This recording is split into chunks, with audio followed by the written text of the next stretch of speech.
नमस्कार alpha cooking channel को आपण मान को स्वागत करुच्ची।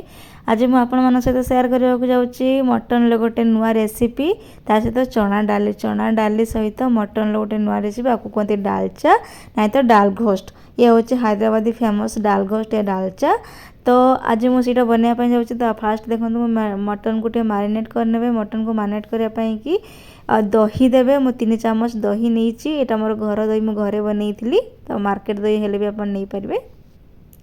तापर आपन 2 चम्मच अदा रसुण पेस्ट देवे। मुझे मटन नीचे मोर 650 कि 700 खंडे मटन हम तो से 2 चम्मच अदा रसुण पेस्ट 3 चम्मच दही आउ गोटे मीडियम साइज पियाज काटिक नहीं स्वाद अनुसार लुण देती तो आउ टे सोरिष तेल आधर आप पकईदे। तो मुझे लुण देदेली तो तापर आप टे सोरिष तेल देदेवे कहीं सोरिष तेलटा नदेले भल लगे और सोरिष तेल मेन देवे ही देवे टे सोरिष तेल देले से भल हुए। तापर आप गोलईदेवे गोलैकी ताकू रखीदेवे 10-15 मिनट छाड़देवे टे रेस्ट देवाई और मारिनेट होगापी छाड़देवे 10-15 मिनट। तो मुझे देखो गोलई दूसरी गोलैकी रखीदेवी। तापर मुझे से मोर यहाँ 700 पाखापाखि मटन हम तो से मुझे 250 चना डाली तो मुझे राति भिगेकी रखी भिजेकी तो आप राति भिजेकी रखीदेवे और सकाळु सेटा रांधिबे बहुत जल्दी सीझी जाए। तो तापर आपन करिवे ना एक्चुअली दालचा घीरे बना जाए तो मोर घी कम थिला तो से घी और तेल मिसेकी नहीं घी और सोरिष तेल जब आप घी अच्छे पूरा घीरे बनइबे जदि घी ना तो सोरिष तेल बनइबे किसी प्रॉब्लम ना। तो मुझे घी और सोरिष तेल मिसेकी नहीं 3टा मीडियम साइज पियाज मु काटी तो एमती पतला पतला करके आपन पियाज काटी नेबे।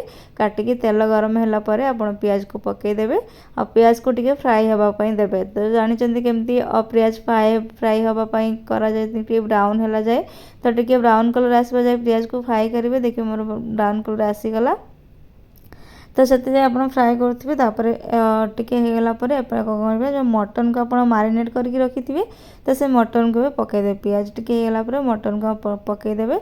ए किसी मसला दरकार पड़े कहीं सब फास्ट मु अदा रसुण पेस्ट दही आउ देची पियाज लुण सब देची तो ये आपणकर किसी दरकार पड़ोनी।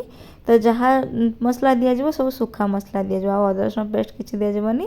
तो आपड़ कौन करेंगे ना पियाज आपको टे भाजवा को देवे मटन को पियाज टे भाजी हेल्ले मटनटा बहुत भल लगे। तो डालचा और डाल घोस्ट रेसिपी पियाज को मटन को पियाज भाजवा को देखो मोर पियाज भाजी देले केते सुंदर भी हो जाए मटन बहुत सुंदर भी देखा जाउची। तो आप किसी टाइम एमती भाजवा को देवे भाजी गलापर आप करेंगे ना जो सुखा मसला गरम मसला जो खाड़ी गरम मसला कहते डालचीनी अलैच लवंग और तेजपत्र आपड़ देदेवे।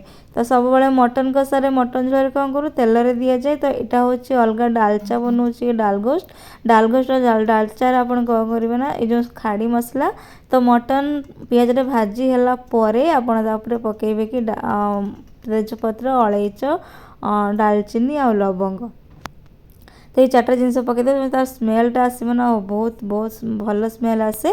तापर स्वाद अनुसार लुण भी देदेवे लुण देदेवे। तापर हाफ चामच हलदी पाउडर फुल गोटे चामच लंका पाउडर आउ गोटे चामच जीरा पाउडर गोटे चामच धनिया पाउडर जोटा माने सब बड़े मसला रे दिया जाए जो मसला से मसला ही देदेवे।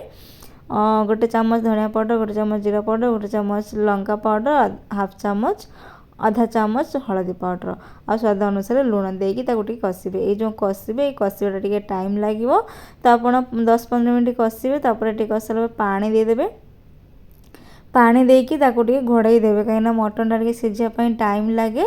आ प्रेसर कुकर जब बनाऊे तो आपको जानते सीटी मारिदेवे। तो प्रेसर कुकर बनाऊनी कढ़ई बनई तो से घोड़ई देवे कहीं मटन सीझापी टाइम लगे। देखो मटन अधा सीझी जाइए।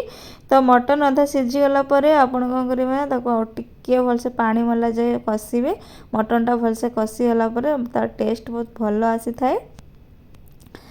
मटन टिके भल कषिगला जो आप डाली रखी थे चना डाली ताको भिजेकी ताको धोई देकी पूरा परिष्कार करके पकईदेवे। तो ये देखो मोर मटन भी अधा सीझी जाइए और डाली भी पकईदेली। तो आर दिहरे ही डाली सीझिबो ये मटन सहित डाली पकईदेवे। तापर आप कौन करेंगे ना पानी देकी पूरा घोड़ई देवे तो डाली ता सहित ही सीझिबो। एमती टिके 5 मिनिट खाली कषिबे टिके मटन सहित डाली को कषिले टिके भल लगे 5 मिनट कषिबे कषि सारा पर तापर पानी देदेवे पानी देकी ताको घोड़े देवे देखो पानी बेसिका देवे कहीं डालीटा सीझीब मटन भी सीझीब तो से अनुसार पानी टिके बेसी देवे तापर लुण टिके पकईदेवे तापर पानी टिके बेसी देकी ताको घोड़े देवे।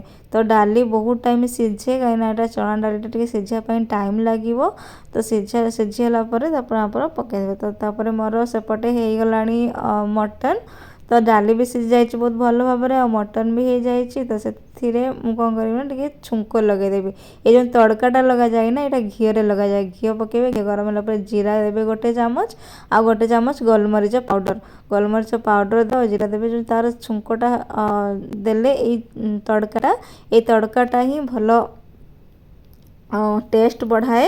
यहाँ हूँ घीर तड़का लगेबे आपण तेल सरिष तेल पचे रांधतु हेले तड़काटा घीरे लगेबे जो तड़काटा घीरे लगेबे ना सीटा बहुत ही टेस्टी आसी थाए तेल रे तड़का लगेले तो टेस्ट आसबनी तो घीरे तड़का लगेले बहुत टेस्ट आसी थाए। एमती तो आप मटन ले घी दौथे लास्ट को कि जो तड़काटा देवे ना तड़कार बहुत ही भल टेस्ट आसे बहुत भल स्मेल भी आसे।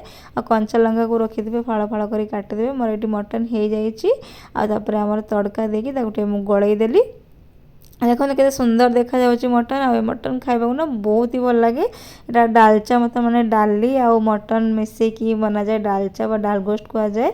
तो जब मो वीडियो भल लगी निश्चित सब्सक्राइब कर देबे लाइक कर देबे कमेंट जनइबे केमती।